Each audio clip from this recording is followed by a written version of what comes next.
Hello, ladies and gentlemen. James here. Hope you're having a good day, and hope you're having a good week. Um, in this video, I want to show you that how racism has, when it comes to health, we're gonna start with the beginning, then we're gonna go back to the history of it. But I saw this, and let's see what. As protests for Black Lives Matter continue across the country, many state and local leaders have declared racism a public health crisis. This comes as coronavirus cases are disproportionately impacting communities of color. One of the many institutions facing a reckoning of sorts is the healthcare system itself. I spoke recently with Dr. Rhea Boyd, a California-based pediatrician and public health advocate who says structural racism in the healthcare system is only compounding the public health crisis. This pandemic and also a reckoning with race has brought a couple of different big ideas together, which is that there are unequal health outcomes for Americans based on the color of their skin. How does the healthcare system play in to these inequities? You know, that's a really critical question, and it's not one that we often ask. But our healthcare system and how it distributes resources to populations based on their racial and ethnic identities absolutely shapes the racial health inequities we see emerging generally and right now in the pandemic. One example of that is the insurance marketplace. Our healthcare system offers you healthcare based on your insurance access. But we know that that access tiers the quality of care that patients receive, and there's been data to suggest that it racially segregates the care that patients receive. Those are examples of how business models in healthcare drive broader inequities, and there are reasons why we need universal healthcare in the United States. You know, we have heard about, for example, maternal mortality statistics for Black women and how they're worse.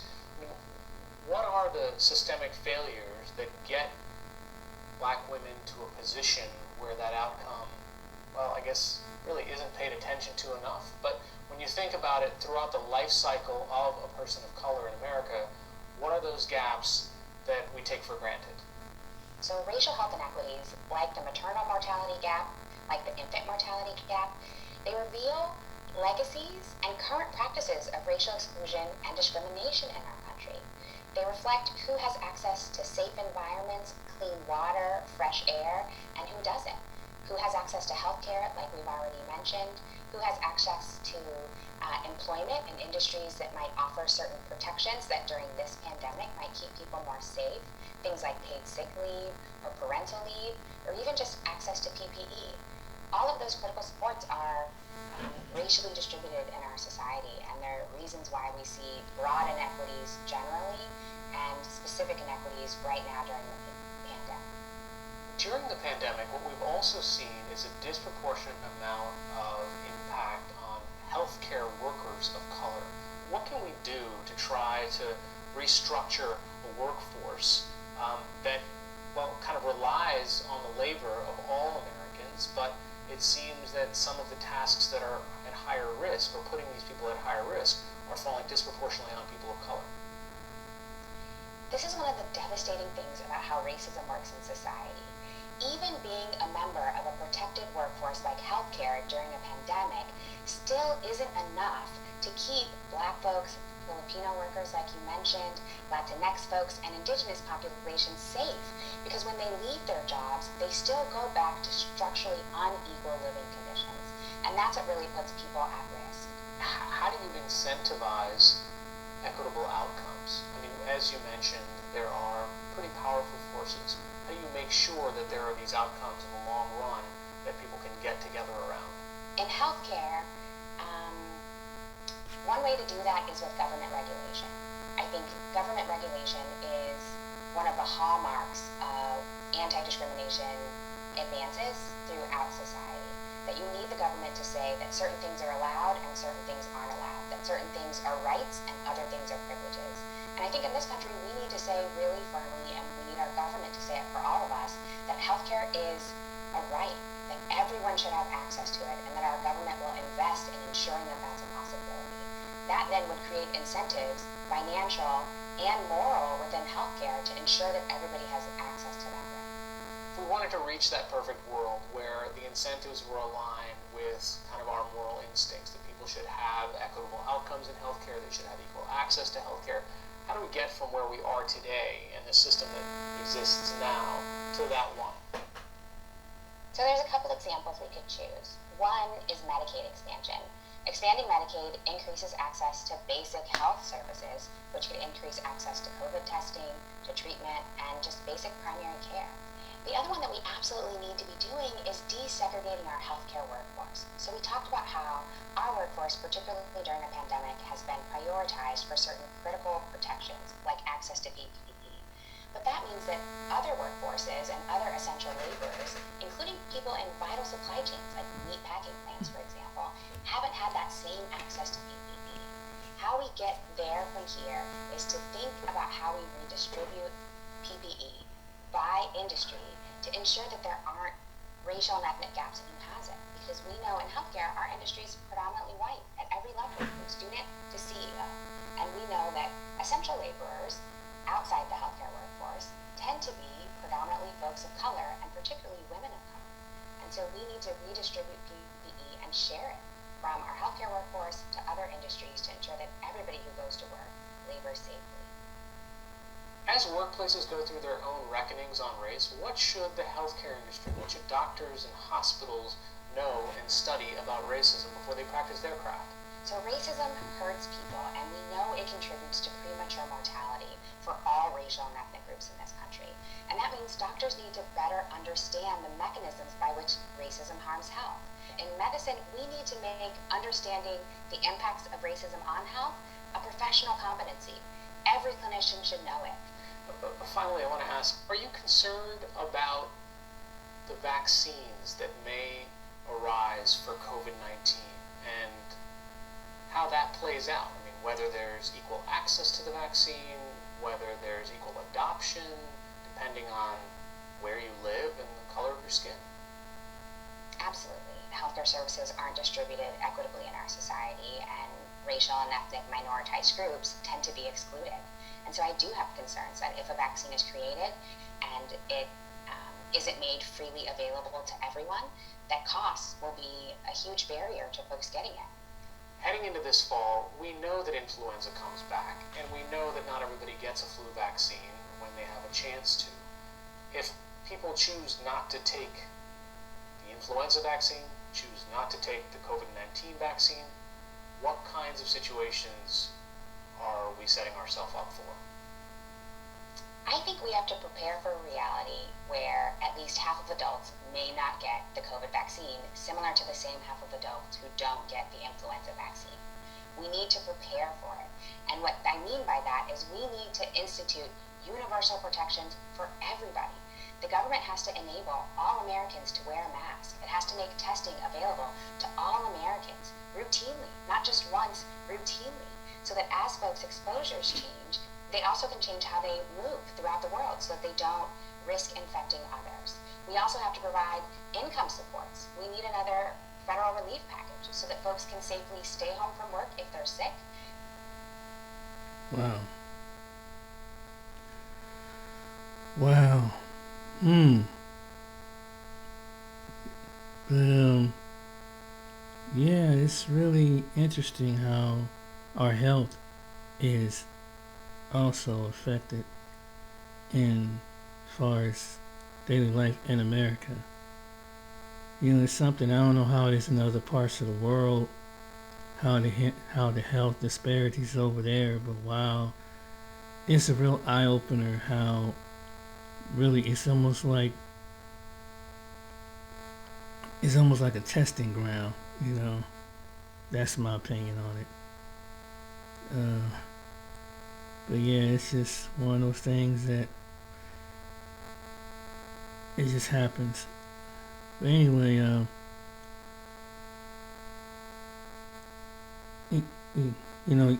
just to take it, take whatever your heart tell you. Let's.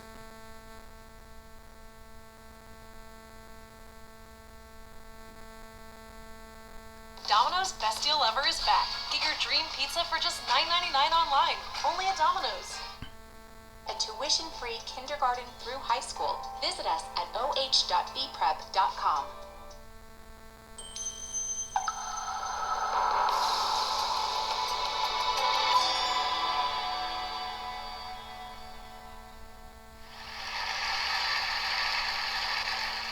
An article in the Yale Alumni Magazine told the story of Clyde Murphy, a black man who was a member of the class of 1970. Clyde was a success story. After Yale and a law degree from Columbia, Clyde spent the next 30 years as one of America's top civil rights lawyers. He was also a great husband and father. But despite his success, personally and professionally, Clyde's story had a sad ending. In 2010, at the age of 62, Clyde died from a blood clot in his lung. Clyde's experience was not unique. Many of his black classmates from Yale also died young.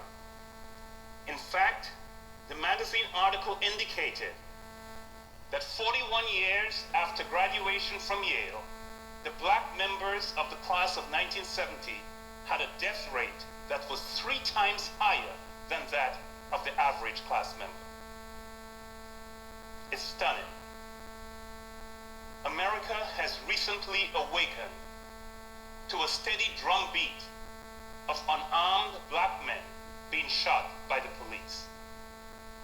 What is even a bigger story is that every 7 minutes, a black person dies prematurely in the United States.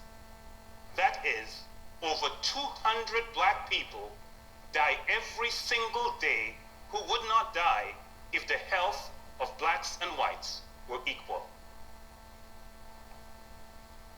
For the last 25 years, I have been on a mission to understand why does race matter so profoundly for health. When I started my career, many believed that it was simply about racial differences in income and education. I discovered that while economic status matters for health, there is more to the story.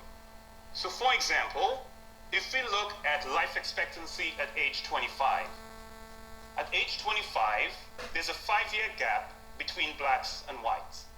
And the gap by education for both whites and blacks is even larger than the racial gap. At the same time, at every level of education, whites live longer than blacks. So whites who are high school dropouts live 3.4 years longer than their black counterparts.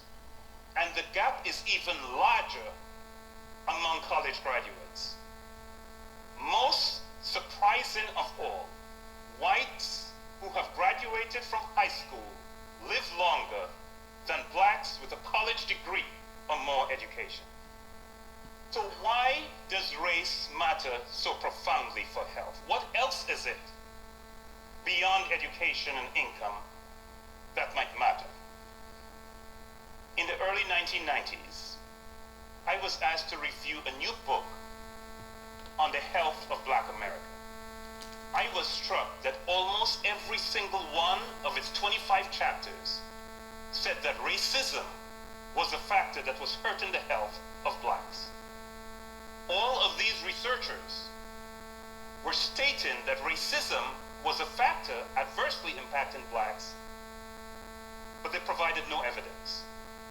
For me, that was not good enough.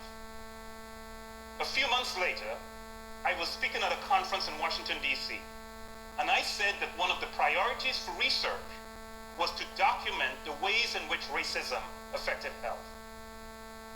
A white gentleman stood in the audience and said that while he agreed with me that racism was important, we could never measure racism.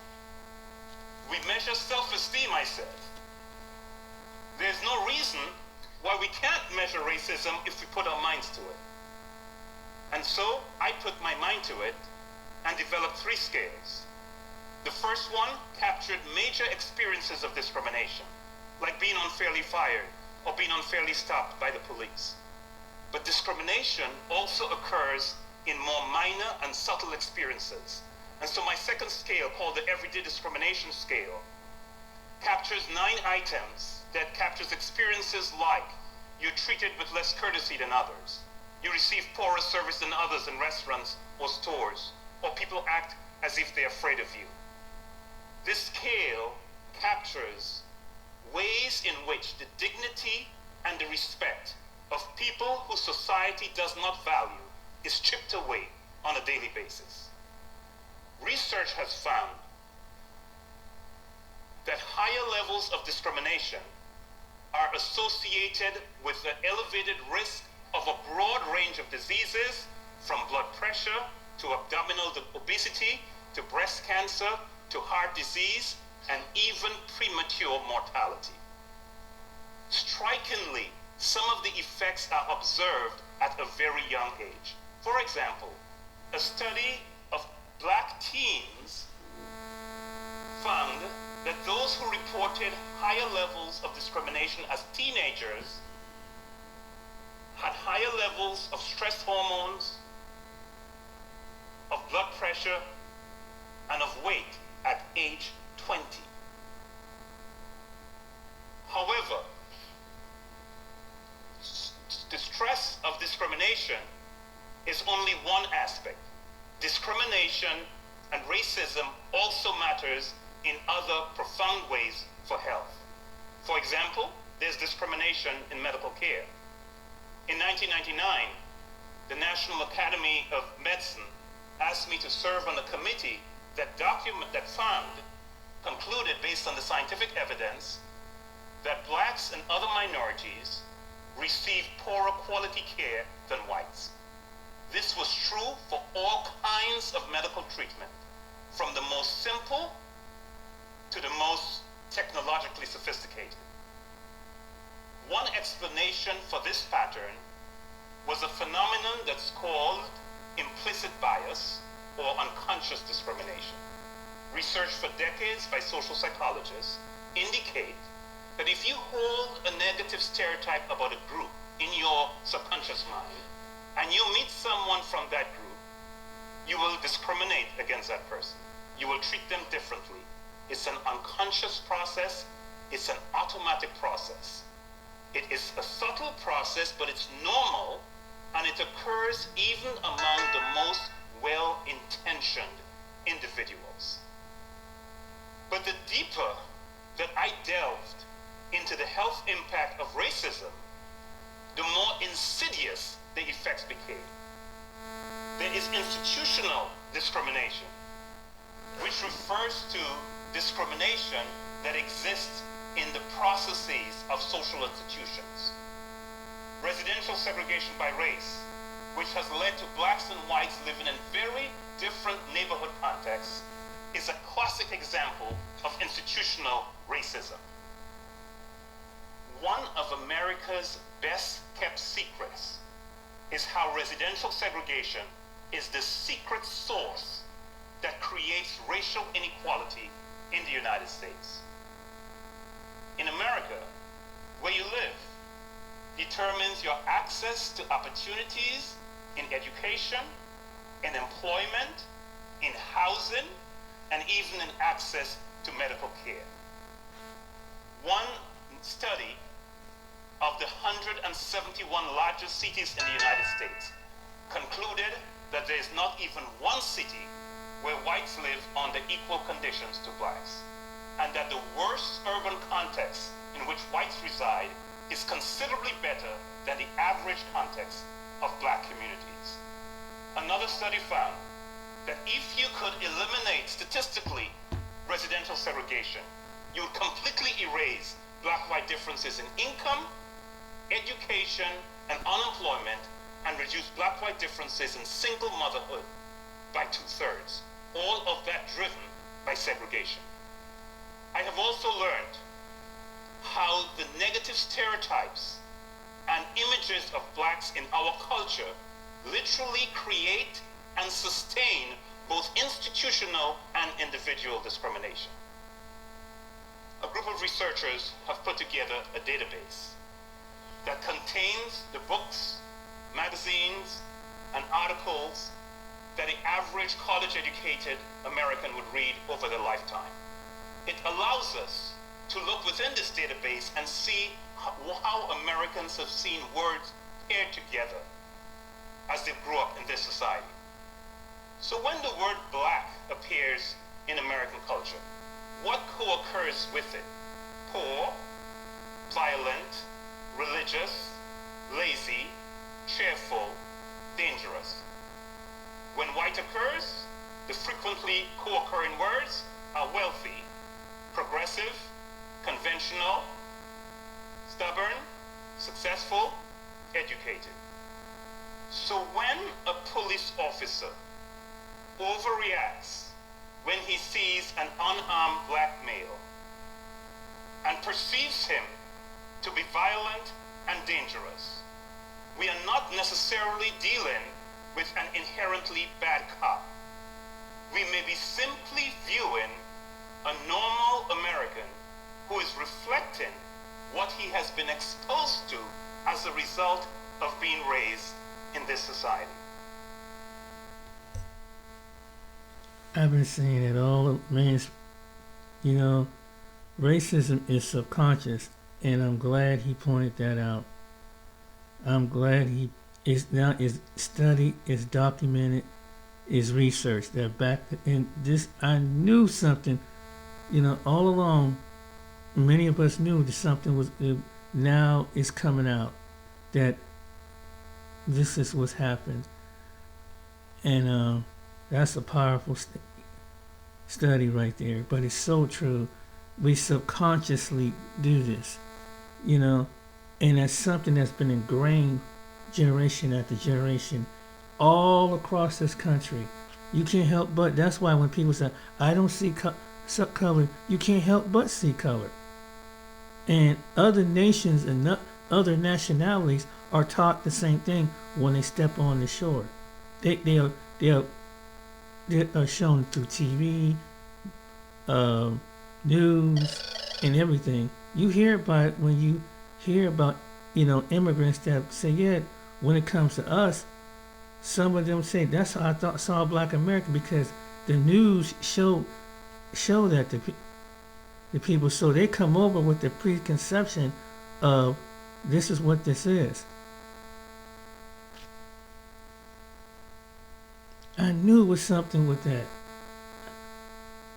Never Ending Pasta Bowl is back with our new spicy 3-meat sauce, starting at $13.99.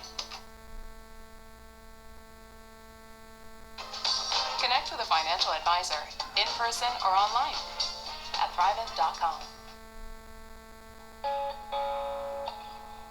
You might think racism in the U.S. is really a case of a few bad apples. A racist cop here, a so-called Karen there, a leader of a white supremacist group. You know, people who deliberately hate. But we can't blame racism in America on just a few bad apples. Think of our nation's problem as more like an apple pie, with the racial injustice baked right into every aspect of our society. Meet Ebony and Emily, 2 American babies, one black, one white, born at the same time, same place, but Ebony will not get an equal slice of the pie, and that starts from birth. Because of her race, Ebony is 3 times more likely than Emily to die in the hospital as a newborn if her doctor is white.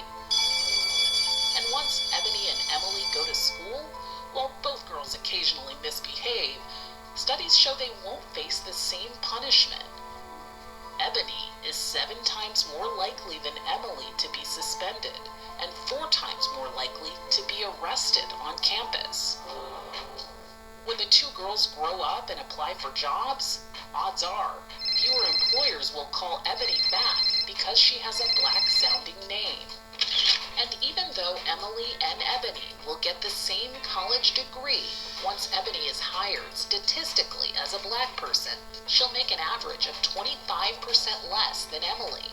So why didn't Ebony get an equal slice of that apple pie? It's because systemic racism is built into our country's DNA. In the 17th and 18th centuries, wealthy white men needed land, so they took it from indigenous people and then forced blacks into slavery. To justify using blacks for free labor, the whites in power promoted a myth that blacks were inferior. And as Seattle-based author Ijoma Oluo points out, our nation's institutions, politics, and policies were designed against the backdrop of that money-driven lie that black people just weren't as worthy or as capable as whites. Our school systems were built around this, our economic systems were built around this, our government systems were built around this. And it is simply that things were designed to uphold this story, to uphold this exploitation.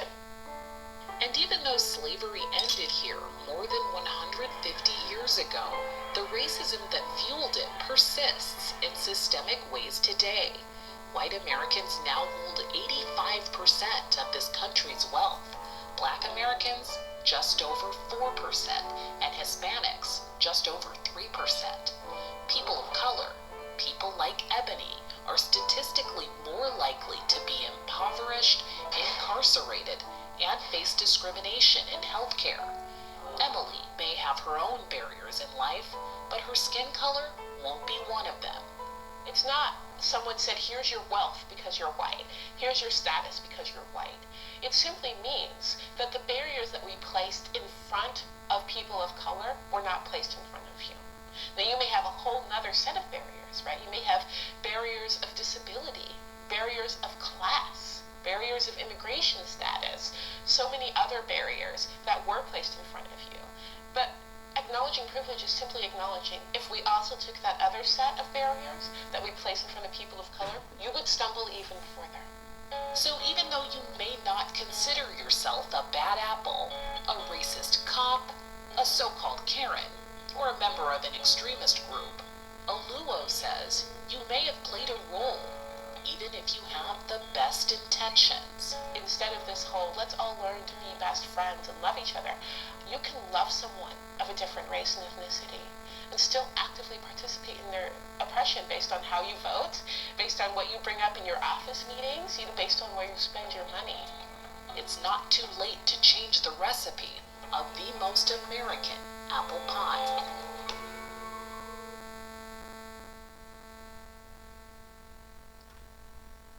Systematic racism right there is like, wow. But, you know, it's to educate America on this is what this video is about. Because a lot of people from all walks of life, you got some black people don't see this. You know, believe it or not, they don't see this.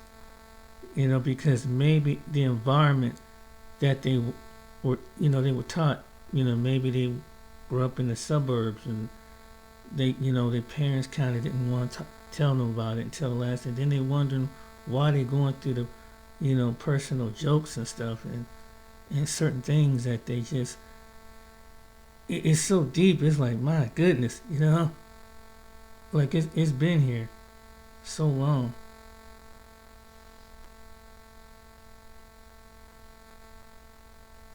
Get any pizza with any toppings for just $9.99 online. Try the Domino's viral pizza or invent a new one.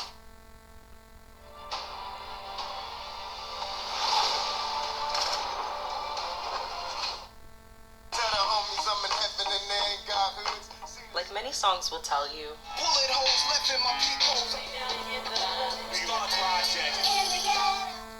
the story of what housing and other living conditions look like for many Black Americans is pretty bleak, and that's by design. In addition to artists cataloging their very personal experiences, it's been proven that the modern phenomenon of concentrated Black poverty was an intentional government-sponsored institution. This is in part why President Biden issued an executive order back in January, intended to right the historical wrongs Black folks have faced when it comes to housing and home ownership in this country. But first, let's take it back. The dawn of the 20th century, African Americans in major major cities lived scattered throughout the city. They weren't segregated particularly. It's only with the Great Migration of 6 to 7 million African Americans north and west escaping the South, the predominant response of the United States government and state and local governments to the Great Migration was to contain Black people in their own neighborhoods. And HUD, the Department of Housing and Urban Development, was particularly a part of this role. With the precursors to HUD, introduced and encouraged racially restrictive covenants, redlining of every major city where African Americans landed. The federal government was a sponsor of urban renewal, infamously called Negro removal by the great James Baldwin. Urban renewal, which means moving the Negroes out. It means Negro removal. That is what it means.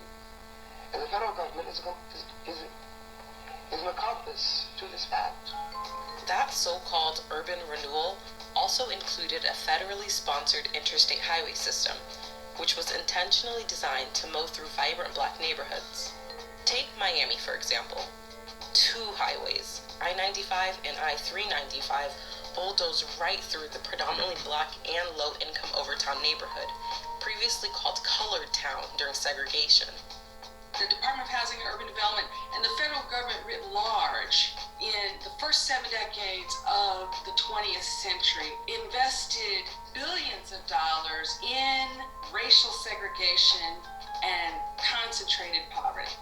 Each time this country created a peculiar institution that subordinated Black people, slavery, Jim Crow, it created and dismantled it. They replaced it with another one. And the iconic Black ghetto, I don't use that as a pejorative, I use it as a descriptor, was a follow-on institution to slavery and Jim Crow. That's the legacy that every new administration inherits, and the Biden administration has as well. Today, I'm directing the Department of Housing and Urban Affairs and Urban Development to redress the historical racism in federal housing policies. This executive order is just one of 4 signed by President Biden, designed to address racial equity in the United States. And while this progress is a step in the right direction, there's still a lot of harm to undo.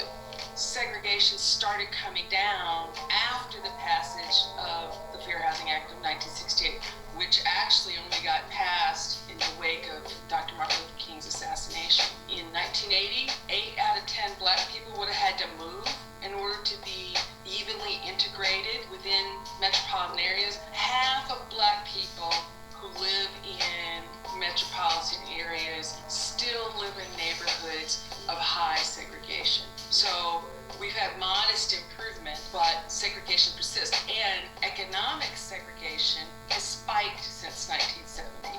The so-called American dream is only working for a relatively small slice of the population that can afford to buy their way into what I call gold standard neighborhoods that have the best of everything. And everybody else struggles, and the Black poor struggle the most. So what happens now? Well, some advocates are hopeful. Home applauds this executive order for really focusing on historical patterns of racial segregation and discrimination in housing, while others remain cautiously optimistic. Here's Professor Cashin's suggestion. I don't take credit for this, but I applaud it. There should be an equity analysis. The federal government spends so much money, it should track who's getting it by neighborhood, and it should pursue racial equity in the distribution of resources. There's been a lot of movement at the local level on this. For the example of Baltimore, they did an equity analysis and found that they were spending 4 times as much money in majority white neighborhoods as the majority Black ones. I think we're in this moment where people are waking up, sad to say, because of the slow execution of George Floyd, to the realities of systemic racism, and I believe there is an ascending majority multiracial coalition that wants something better than a separate unequal nation that overinvests in some neighborhoods and disinvests and preys upon people in other neighborhoods. I'm hopeful, but you can never stop working for and organizing for the country you want.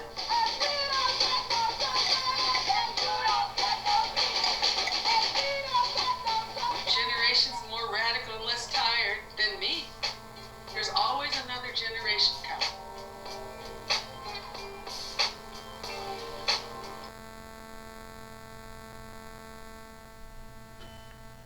Mechanics have to upcharge you. We don't make money out of oil changes and tire rotations. My buddy says this gizmo does the same thing as our Sorry. So this is the short look about what America has done in health. So if the Charlie Kirks of the world would have had a debate, this would have been shown to them. And other people like this that so-called to see the problem, if he would have just sat down and did some research and study instead of accusation, he would have seen the disparity. And many people who continually to try to follow his lead, they don't know everything. But you can't convince somebody if their mind is already made up. If that's their perception of black people, you can't. There's nothing you can do. And if they think it's okay to do that to other human beings in the United States, that tells you a lot who they really are. The health disparity, the environment, everything, like they were saying, and even this takes a toll on the people that it even costs them the internally of their health, stress, and unrest.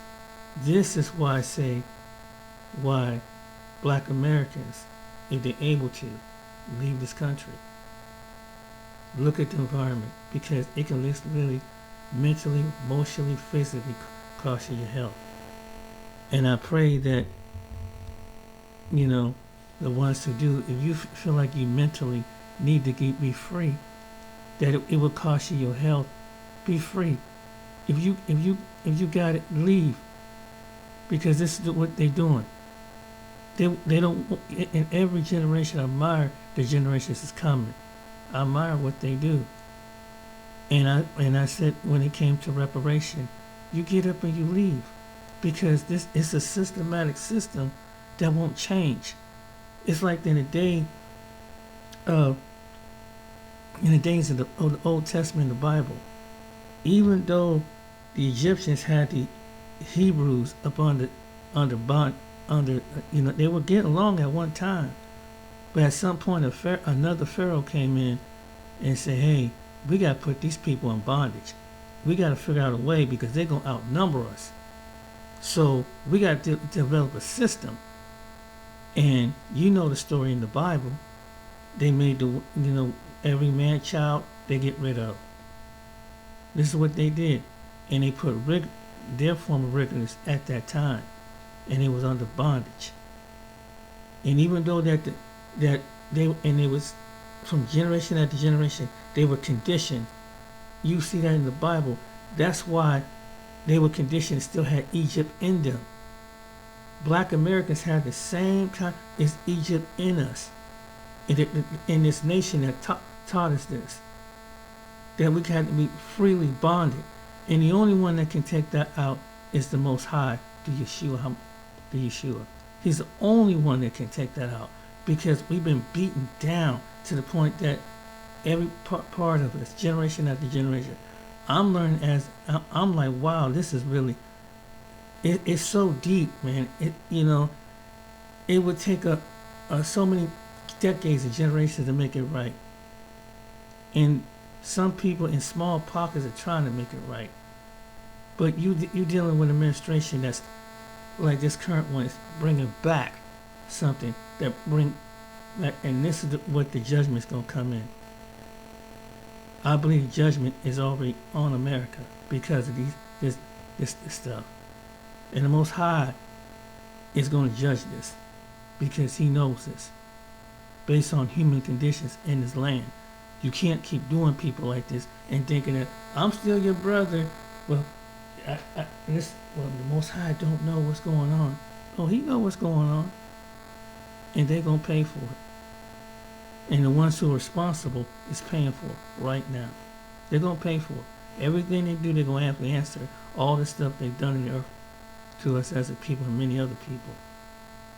They think they get away. They may think they get by, but they'll never enjoy the eternal eternity. Mark my word. So I say this to keep, if you want to be free, if you're an individual that feel like you're in bondage, go, brother. Go black man, go black woman.